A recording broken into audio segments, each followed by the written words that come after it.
Assalamualaikum warahmatullahi wabarakatuh. Waalaikumsalam warahmatullahi wabarakatuh. Kelas 9C, bagaimana kabarnya hari ini? Baik, yang hadir hari ini baik ya semua ya? Sehat ya? Saya lihat ada beberapa orang yang tidak masuk hari ini. Saya lihat dulu di agendanya.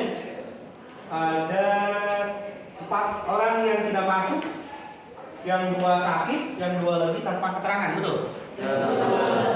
Doakan mudah-mudahan kembali ke jalan yang benar. Mudah-mudahan nanti di pertemuan berikutnya bisa bersama kita lagi. Sementara yang sakit kita doakan mudah-mudahan cepat sembuh, segala penyakitnya segera diangkat. Baik, untuk pembelajaran hari ini kita mulai dengan pembacaan Bismillah. Bismillahirrahmanirrahim. Mudah-mudahan nanti dalam 80 menit ke depan kita akan membahas topik tentang sistem reproduksi manusia. Mudah-mudahan setelah membahas topik ini ada pelajaran yang bisa kita ambil dan bermanfaat buat kehidupan kita ke depannya. Karena ada 2 jenis kelamin, laki-laki dan perempuan, berarti ada 2 sel reproduksi yang harus dihasilkan. Seperti yang dibahas di pertemuan sebelumnya. Untuk yang jenis kelaminnya perempuan atau wanita, sel reproduksinya berupa sel telur. Kalau yang laki-laki, oke. Karena kebetulan hari ini temanya adalah oogenesis pada wanita. Oogenesis itu kalau diartikan secara bahasa Indonesia adalah proses pembentukan sel telur. Berarti khusus hari ini kita akan bahas tentang sel telur dan dampak-dampak yang terjadi pada tubuh wanita. Apakah sudah semuanya pernah menstruasi?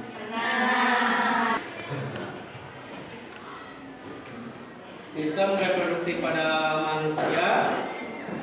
Nah, tujuan untuk pembelajaran hari ini adalah setelah melalui kegiatan diskusi, jadi kalian nanti diskusi, kemudian mengisi LKPD yang nanti akan saya bagikan. Maka peserta didik yang pertama dapat membandingkan proses spermatogenesis dan oogenesis. Oke, untuk pembelajaran kali ini, ilustrasi yang tadi disampaikan dari teman-teman yang lain, ada sebuah video pendek tentang menstruasi. Ini kejadiannya sepertinya di luar negeri, bukan di Indonesia. Karena kita tahu orang-orang luar negeri lebih ekspresif untuk mengekspresikan perasaannya. Silakan dilihat karena nanti akan berhubungan dengan LKPD yang akan kalian kerjakan. Hah? Anak SD sudah menstruasi? Normal nggak sih? Menstruasi atau datang bulan biasanya mulai dialami oleh anak perempuan yang berumur 10 sampai 14 tahun. Namun ada juga yang mengalaminya lebih awal, yaitu umur 9 tahun.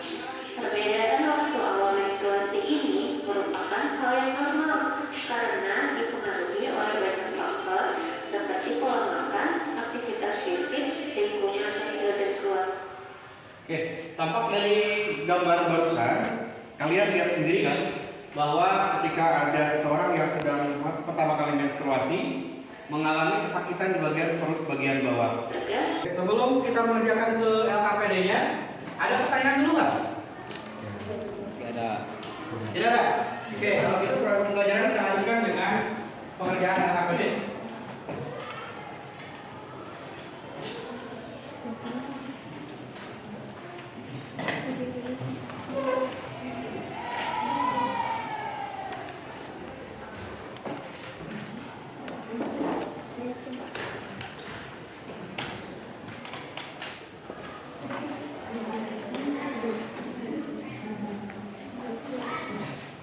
Waktunya hanya 10 menit saja saya berikan sebelum nanti kita lanjutkan dengan proses diskusi antar kelompok. Jadi silakan manfaatkan waktunya seefektif mungkin, seefisien mungkin supaya semua pertanyaan bisa dikerjakan. Butuh kerjasama dan diskusi dari semua anggota kelompok.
Untuk diskusi ini ya kita harus tahu.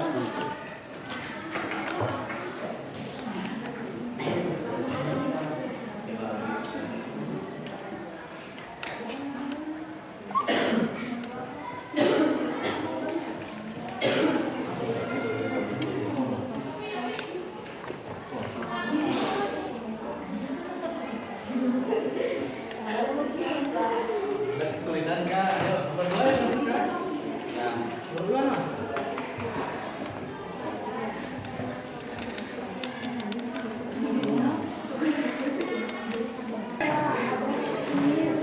Nomor 2 nih. Ini kan? Kenapa, Pak? Salah gejala yang menurut saya. Iya, Pak, yang terjadi. Iya kan yang ditanyakannya ke gejala PMS yang dialami karena ramen sore sebelumnya. Gejalanya itu apa biasanya? Pusing. Yang tahu kan permasalahan aja kan, apa tahu. Pegel terus segala rupa. Nah itu ada pengaruh hormon estrogen sama progesteron apa enggak?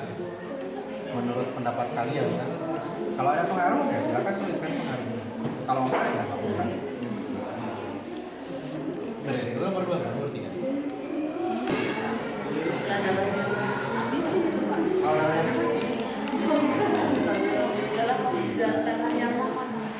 Yang keluar dari rahimnya itu udah kebenaran Ya, apa hubungannya sama es? Mitosnya kan ini kan, nah teman-teman jangan minum dingin. Berarti nggak boleh dong masukin minuman dingin. Oke, sekarang saatnya kita bertukar dengan rekan di kelompok yang lain. Silakan perwakilan kelompok untuk berkunjung ke kelompok yang lainnya. Ya, kelompok 1, kelompok 2, 3, 4, 5. Silakan berkunjung. Dan membahas topik yang sudah disusun oleh kelompok masing-masing.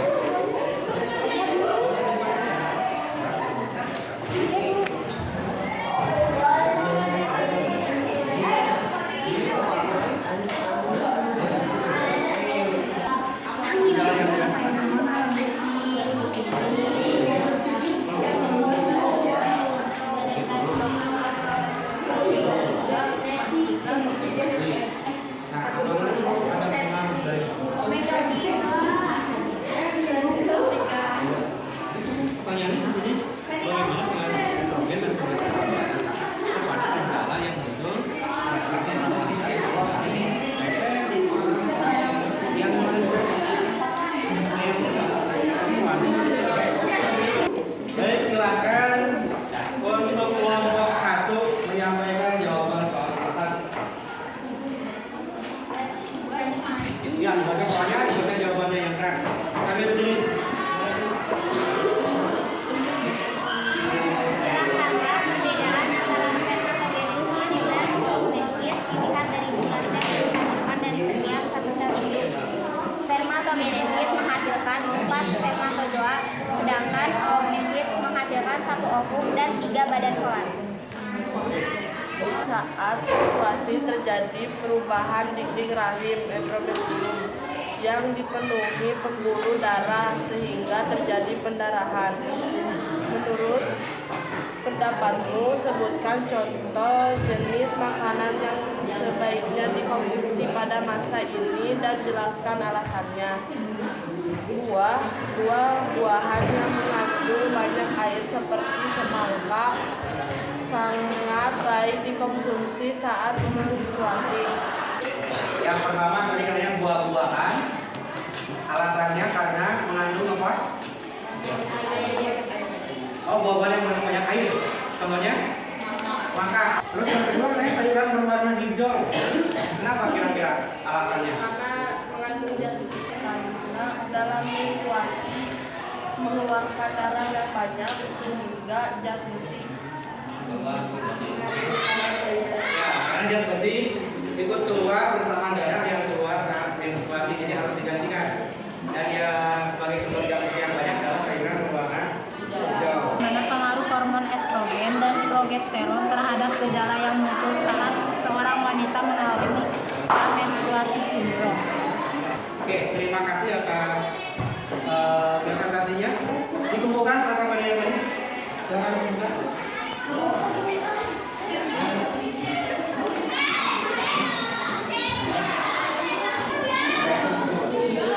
Oke, sebelum kita akhiri pembelajarannya, silakan dilihat dulu.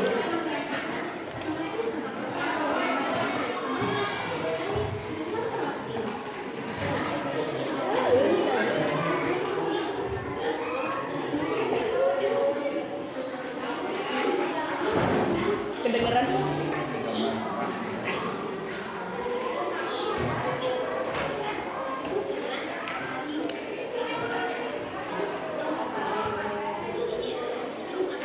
Tadi kan ada pertanyaan bagaimana pengaruh hormon progesteron dan estrogen. Barusan di situ di tampilannya bahwa memang hormon estrogen dan progesteron itu sangat berpengaruh pada saat seseorang mengalami gejala menstruasi sindrom. Ketika satu hormon meningkat, maka gejala yang munculnya itu sesuai dengan hormon tersebut. Tadi salah satunya mudah marah, mudah sedih, sensitif, bahkan di fase-fase tertentu meningkatkan nafsu makan. Itu akibat dari fluktuasi hormon estrogen dan progesteron.